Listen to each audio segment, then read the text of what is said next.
আমাদের হাতে যে সূত্রগুলো আছে সেখানে ২০২৪ সালের ছাত্র আন্দোলনকে বলা হয়েছে ৪০টা জঙ্গি সংগঠনের একটা সমন্বিত জঙ্গি অভ্যুত্থান। এটা তো মানে একটা অবিশ্বাস্য রকম গুরুতর দাবি। প্রশ্নটা হলো, যেটাকে একটা স্বতঃস্ফূর্ত ছাত্র আন্দোলন বলে মনে হচ্ছে, সেটাকে কিভাবে দশকের পর দশক ধরে চলা একটা আন্তর্জাতিক ষড়যন্ত্রের অংশ হিসেবে দেখা যেতে পারে? এর উত্তর খুঁজতে গেলে সূত্রগুলো আমাদের প্রায় ১০০ বছর পেছনে নিয়ে যাচ্ছে, ১৯২৮ সালের মিশরে। একদম ঠিক। আজকের আলোচনাটা কিন্তু কোনো সাধারণ ইতিহাস পর্যালোচনা নয়। আমরা একটা নির্দিষ্ট বয়ান বা ন্যারেটিভকে ব্যবচ্ছেদ করব, যা আমাদের হাতে থাকা নথিগুলোতে তুলে ধরা হয়েছে। আর এই নথিগুলোর মূল কথাটাই হলো, কয়েকটা বিশ্বশক্তি আর তাদের গোয়েন্দা সংস্থাগুলো গত ১ শতাব্দী ধরে মুসলিম সংখ্যাগরিষ্ঠ দেশগুলোকে পরিকল্পিতভাবে অস্থিতিশীল করে তুলেছে। আর এই কাজে তাদের প্রধান অস্ত্র ছিল দুটো: এক, ধর্মীয় উগ্রপন্থী গোষ্ঠী তৈরি করা, আর ২, কালার রেভলিউশনের মতো আধুনিক কৌশল। আমাদের আজকের মিশন হলো এই সূত্রগুলোর আলোকেই পুরো বিষয়টাকে, মানে মুসলিম ব্রাদারহুডের প্রতিষ্ঠা থেকে আরব বসন্ত হয়ে বাংলাদেশের সাম্প্রতিক ঘটনা পর্যন্ত একটা সুতোয় গাঁথার চেষ্টা করা। তাহলে চলুন সেই ১৯২৮ সাল থেকে শুরু করা যাক। সূত্রগুলো বলছে, আজকের অনেক প্রভাবশালী সংগঠনের বীজ তখনই বোনা হয়েছিল। প্রেক্ষাপটটা কি ছিল তখন? প্রেক্ষাপটটা ছিল উপনিবেশবাদ আর সাম্রাজ্যবাদী শক্তিগুলোর নিজেদের মধ্যে লড়াই। এই নথিগুলোতে দাবি করা হয়েছে ১৯২৮ সালে জার্মান গোয়েন্দা সংস্থা মিশরে হাসান আল বান্নাতি দিয়ে মুসলিম ব্রাদারহুড প্রতিষ্ঠা করায়। উদ্দেশ্য ছিল একটাই, মধ্যপ্রাচ্যে ব্রিটিশদের প্রভাব কমানো। তার মানে এক সাম্রাজ্যবাদী শক্তি আরেক শক্তিকে দুর্বল করতে ধর্মকে ব্যবহার করছে। আর এই একই প্যাটার্ন তো আমরা পরেও দেখতে পাই, তাই না? হুবহু। দ্বিতীয় বিশ্বযুদ্ধের সময় ব্রিটিশ গোয়েন্দারা তাদের ওই বিখ্যাত ডিভাইড অ্যান্ড রুল নীতির অংশ হিসাবে লাহোরে মাওলানা মওদুদিকে দিয়ে জামায়াতে ইসলামী প্রতিষ্ঠা করে। এই কাগজগুলোতে সেরকমই উল্লেখ আছে। এরপর ১৯৫৩ সালে তৈরি হয় হিজবুত তাহরির, আর সূত্রগুলোর অর্থায়নের পেছনে ইসরায়েলের মোসাদ আর আমেরিকার সিআইএর নাম বলছে। আচ্ছা, আর এদের কেন্দ্র কোথায় ছিল? এদের সদর দপ্তর ছিল লেবাননের বৈরুতে। বৈরুত তখন ছিল মধ্যপ্রাচ্যের গোয়েন্দা কার্যক্রমের একটা বড় কেন্দ্র। তার মানে এই বিশ্লেষণ অনুযায়ী এই সংগঠনগুলো কোনো স্বাভাবিক সামাজিক বা ধর্মীয় জাগরণের ফল নয়। এগুলো হলো ভূরাজনৈতিক স্বার্থে তৈরি করা প্রক্সি বা ভাড়াটে শক্তি। এই বর্ণনার মূল যুক্তিটা ঠিক এটাই। তাদের মতে এই সংগঠনগুলোকে এমনভাবে ডিজাইন করা হয়েছিল যেন প্রয়োজনে এদের ব্যবহার করে যে কোনো মুসলিম দেশে অস্থিরতা তৈরি করা যায় বা সরকারকে চাপে ফেলা যায়, এমনকি উৎখাত করা যায়। দ্বিতীয় বিশ্বযুদ্ধের পর বিশ্ব রাজনীতিতে তো একটা বিরাট পরিবর্তন আসে। পৃথিবী ২ ভাগে ভাগ হয়ে গেল, পুঁজিবাদ আর সমাজতন্ত্র। তখন এদের ভূমিকা কি দাঁড়ালো? এখানেই ব্যাপারটা আরও জটিল হয়ে ওঠে।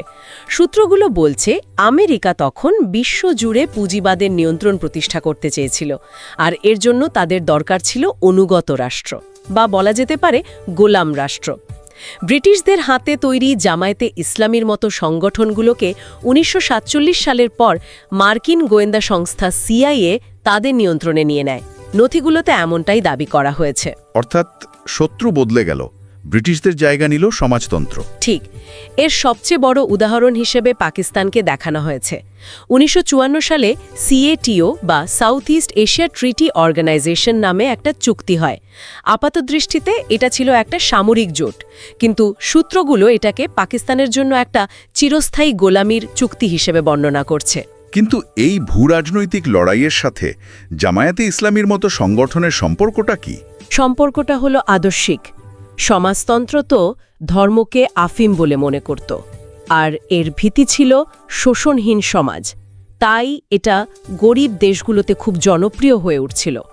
একে ঠেকানোর জন্য সবচেয়ে কার্যকর অস্ত্র হিসেবে ধর্মকে ব্যবহার করা হয়। জামায়াতে ইসলামীর মতো সংগঠনগুলোকে দিয়ে সমাজতন্ত্রের বিরুদ্ধে তীব্র প্রচার চালানো হয়। সমাজতন্ত্রকে ইসলাম বিরোধী হিসেবে প্রতিষ্ঠা করার চেষ্টা করা হয়। তার মানে সূত্রগুলোর মূল দাবি হলো, ঠান্ডা যুদ্ধের সময় ধর্মকে একটা ভূরাজনৈতিক অস্ত্র হিসেবে ব্যবহার করে সমাজতন্ত্রের প্রসার ঠেকানো হয়েছিল, আর পাকিস্তান ছিল সেই খেলার একটা প্রধান গুটি। এবং শুধু পাকিস্তান নয়, এই একই মডেল, যেখানে দারিদ্র্য, দুর্নীতি আর মানুষের ধর্মীয় অনুভূতিকে কাজে লাগিয়ে রাজনৈতিক ফায়দা তোলা হয় তা আফ্রিকা মহাদেশের সুদান, সোমালিয়া, নাইজেরিয়াতেও প্রয়োগ করা হয়েছে। সৌদি আরব আর পাকিস্তানকে এই খেলায় প্রধান অর্থ আর লোকবল যোগানদাতা হিসেবে ব্যবহার করা হয়। এই আদর্শিক লড়াইয়ের শিকার তো হয়েছিলেন অনেক জাতীয়তাবাদী আর সমাজতান্ত্রিক নেতা। সূত্রগুলোতে বেশ কয়েকজনের নাম উল্লেখ করা হয়েছে। হ্যাঁ, এবং এই তালিকাটা বেশ লম্বা। যুগোস্লাভিয়ার মার্শাল টিটো, কিউবার ফিডেল কাস্ট্রো, চীনের মাও সেতুং থেকে শুরু করে ইরাকের সাদ্দাম হুসেন, লিবিয়ার গাদ্দাফি এবং বাংলাদেশের বঙ্গবন্ধু শেখ মুজিবুর রহমান। 60-এর দশকে যখন তৃতীয় বিশ্বের দেশগুলো সমাজতন্ত্রের দিকে ঝুঁকছিল, তখন সেটা আমেরিকার জন্য একটা বড় হুমকি হিসেবে দেখা দেয়। বিশেষভাবে বঙ্গবন্ধু শেখ মুজিবুর রহমানের কথা বলা হয়েছে। তার একটা বিখ্যাত উক্তিকে তার পরিণতির কারণ হিসেবে দাবি করা হয়েছে, যা শুনলে অবিশ্বাস্য লাগে। হ্যাঁ, 1973 সালে আলজেরিয়ায় জোট নিরপেক্ষ সম্মেলনে দেওয়া তার সেই বিখ্যাত ভাষণ। বিশ্ব আজ দুই ভাগে বিভক্ত, শোষক এবং শোষিত। আমি শোষিতের পক্ষে। সূত্রগুলোর দাবি, এই একটা ভাষণই তাকে আমেরিকার প্রকাশ্য শত্রুতে পরিণত করে। কারণ তিনি শুধু শোষিতের পক্ষে নেননি, তিনি পুঁজিবাদে বিশ্বব্যবস্থাকে সরাসরি শোষক হিসেবে চিহ্নিত করেছিলেন। এই দাবিটি তো অবিশ্বাস্য শোনাচ্ছে। এর পেছনের ভূ রাজনৈতিক সমীকরণটা ঠিক কী ছিল? সমীকরণটা ছিল আদর্শিক। এই ভাষণের মাধ্যমে বঙ্গবন্ধু তৃতীয় বিশ্বের নেতা হিসাবে আবির্ভূত হন, যা আমেরিকার পছন্দ ছিল না। নথিগুলো বলছে এর ফলশ্রুতিস্বরূপ 1975 সালে তাকে নৃশংসভাবে হত্যা করা হয়। এমনকি ইরাকের তৎকালীন প্রেসিডেন্ট সাদ্দাম হোসেন তাকে সমাজতন্ত্র প্রতিষ্ঠার সংগ্রামের প্রথম শহীদ বলেও অভিহিত করেছিলেন বলে এখানে উল্লেখ আছে। আর এই একই প্যাটার্ন আমরা পরেও দেখতে পাই। আফগানিস্তানে doctor Najibullah, Saddam Hossain, Muammar Gaddafi. ঠিক, 1992-এ নাজিবুল্লাহ, 2006-এ সাদ্দাম আর 2011-তে গাদ্দাফির পতন। আপনি যে প্যাটার্নের কথা বলছেন, মানে সমাজতন্ত্রকে ঠেকাতে ধর্মীয় সংগঠন ব্যবহার, সোভিয়েত ইউনিয়নের পতনের পর তো এই সমীকরণ বদলে যাওয়ার কথা। তখন এই কৌশলের কি হলো? খুব গুরুত্বপূর্ণ প্রশ্ন। কৌশল থেমে থাকেনি, এর রূপ বদলেছে। শত্রু বদলে গেছে। সমাজতন্ত্রের জায়গায় নতুন শত্রু হিসেবে ইসলামী জঙ্গিবাদকে সামনে আনা হয়। সূত্রগুলোর দাবি, এই নতুন শত্রু আসলে তৈরি করা। যেমন 88 সালে পাকিস্তানে আল কায়দা আর 1990 সালে তালেবান গঠিত হয়, যাদের মূল উদ্দেশ্য ছিল আফগানিস্তান থেকে সোভিয়েতদের তাড়ানো। হ্যাঁ, তার মানে এক সময়ের মুক্তিযোদ্ধা, তারাই পরে জঙ্গি হয়ে গেল। এই বিশ্লেষণ অনুযায়ী ঠিক তাই। 1991 সালে সোভিয়েত ইউনিয়ন ভেঙে যাওয়ার পর আফগানিস্তানে রাশিয়া সমর্থিত নাজিবুল্লাহ সরকার দুর্বল হয়ে পড়ে। তখন এই তালেবানদের দিয়েই 1992 সালে তার সরকারের পতন ঘটানো হয়। এরপর আসে 2001 সালের টুইন টাওয়ারে হামলা, যাকে আফগানিস্তান দখলের অজুহাত হিসেবে ব্যবহার করা হয়। আফগানিস্তানে নিয়ন্ত্রণ প্রতিষ্ঠা করার পর আমেরিকার নজর পড়ে আরব বিশ্বের দিকে। আর এখানেই আরব বসন্ত বা আরব স্প্রিংয়ের শুরু। এই ঘটনাকে তো অনেকেই গণতন্ত্রের জন্য একটা গণজাগরণ হিসেবে দেখেন, কিন্তু সূত্রগুলো এখানে সম্পূর্ণ ভিন্ন একটা ছবি আঁকছে। তারা এটাকে আমেরিকার পরিকল্পিত একটা অপারেশন হিসেবে বর্ণনা করছে। এর একটা কোড নেমও ছিল। এই অপারেশনের মডেলটাই হলো কালার রেভলিউশন।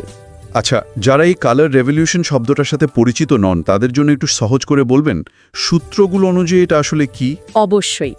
কালার রেভলিউশন হলো এক ধরনের আচি পরিবর্তনের কৌশল, যেখানে সরাসরি সামরিক হস্তক্ষেপ না করে দেশের ভেতরের অসন্তোষ, যেমন বেকারত্ব, দুর্নীতি বা বাকস্বাধীনতার অভাবকে কাজে লাগানো হয়। গণমাধ্যম, এনজিও, সোশ্যাল মিডিয়া ব্যবহার করে একটা স্বতঃস্ফূর্ত গণ আন্দোলনের চেহারা দেওয়া হয়। কিন্তু এর পেছনে থাকে বিদেশি অর্থ আর কৌশলগত নির্দেশনা। চূড়ান্ত লক্ষ্য হলো নিজেদের অনুগত একটা সরকারকে ক্ষমতায় বসানো, অনেকটা আধুনিক যুগের ট্রোজান হর্সের মতো।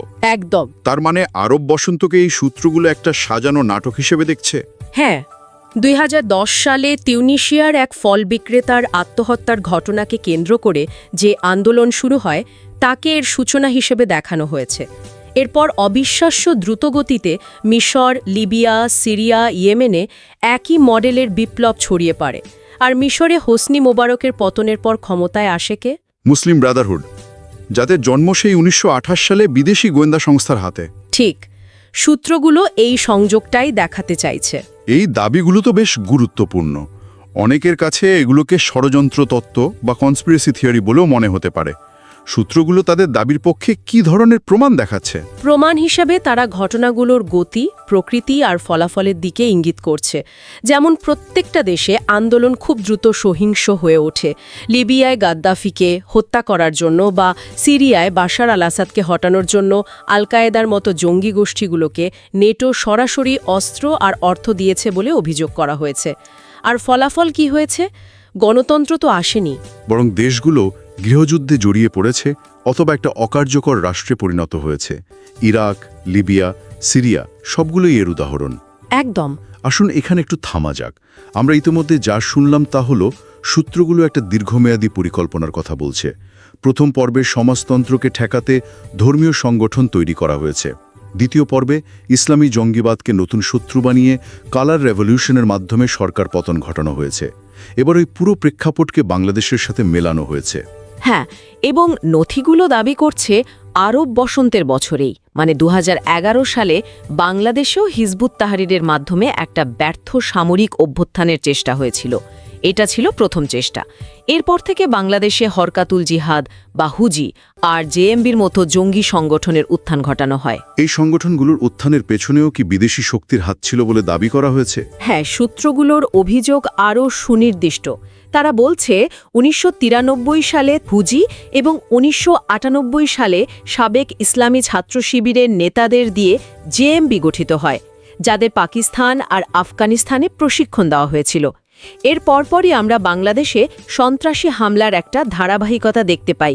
1999 সালের উদিচি হামলা, 2004 সালের 21শে আগস্ট গ্রেনেড হামলা, 2005 সালের দেশব্যাপী সিরিজ বোমা হামলা এবং সবশেষে 2016 সালের হোলি আর্টিজানের মতো ভয়াবহ ঘটনা। তার মানে এই বিশ্লেষণ অনুযায়ী এই হামলাগুলো বিচ্ছিন্ন কোনো ঘটনা ছিল না। এই বর্ণনার মূল যুক্তিটাই এটা। এগুলো ছিল বাংলাদেশকে অস্থিতিশীল করার একটা বৃহত্তর পরিকল্পনার অংশ। তারা আরও গুরুতর অভিযোগ এনেছে 2018 সালকে ঘিরে। অপারেশন বিডি নামে $5 বিলিয়ন একটা প্রকল্পের কথা বলা হয়েছে। একই সাথে ইউএসএইডের অর্থায়নে $29 মিলিয়ন খরচ করে অনলাইন অ্যাক্টিভিস্ট ও সিভিল সোসাইটিকে ব্যবহার করে একটা কালার রেভলিউশনের চেষ্টা করা হয়েছিল বলেও দাবি করা হয়েছে। এবং সবশেষে আমরা ফিরে আসছি আমাদের শুরুর সেই প্রশ্নে, 2024 সালের কোটা আন্দোলন। সূত্রগুলো এই আন্দোলনকে কিভাবে দেখছে? তারা এটাকে আরব বসন্তের মডেলে ঘটানো একটা জঙ্গি অভ্যুত্থান হিসেবে আখ্যায়িত করেছে।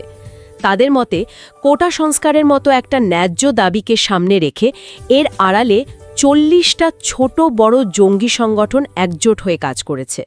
আর এই ঘটনার মাধ্যমে বাংলাদেশের গত 15 বছরের অর্থনৈতিক অর্জন আর একটা উন্নত রাষ্ট্র হওয়ার স্বপ্নকে ধ্বংস করে দেয়া হয়েছে। সূত্রগুলোর উপসংহার তাহলে বেশ হতাশাজনক। তারা বাংলাদেশের ভবিষ্যৎকে ইরাক, লিবিয়া বা সিরিয়ার সাথে তুলনা করছে।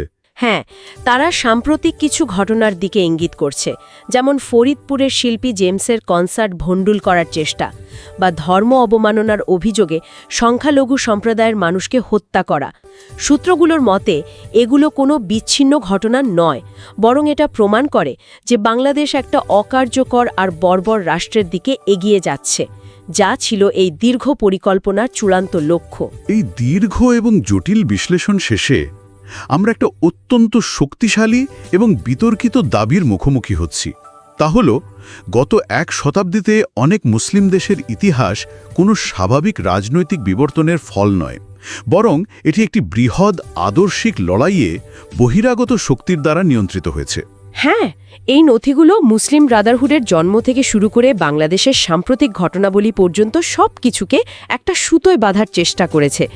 তাদের মূল বক্তব্য হল, পুঁজিবাদী বিশ্ব ব্যবস্থা প্রসারের জন্য ধর্মীয় উগ্রবাদকে একটা হাতিয়ার হিসেবে ব্যবহার করা হয়েছে, যার শেষ ফল হিসেবে মুসলিম দেশগুলো অস্থিতিশীল হয়েছে, গণতন্ত্র ধ্বংস হয়েছে।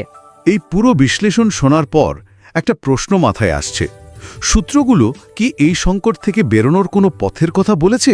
তা সমাধানের ইঙ্গিত হিসেবে তুরস্কের কামাল আতাতুর্ক বা মিশরের আবদেল ফাত্তা সিসির মতো শক্তিশালী ধর্মনিরপেক্ষ নেতৃত্বের কথা বলেছে, যারা মুসলিম ব্রাদারহুডের মতো সংগঠনগুলোকে কঠোর হাতে দমন করে দেশের স্থিতিশীলতা ফিরিয়ে এনেছেন।